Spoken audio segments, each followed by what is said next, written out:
I saw a video of celebrities trying out this really cool shiny spinner, and I found one at Five Below today.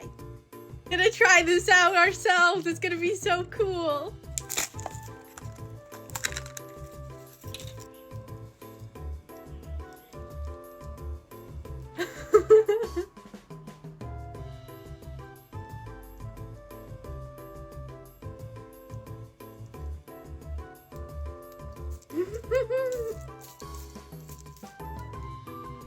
I love it.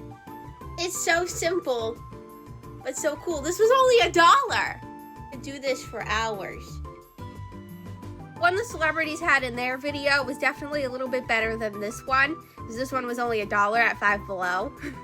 But I still think it's super, super cool. And I really like it a lot. My new favorite fidgets. I think it's so, so pretty.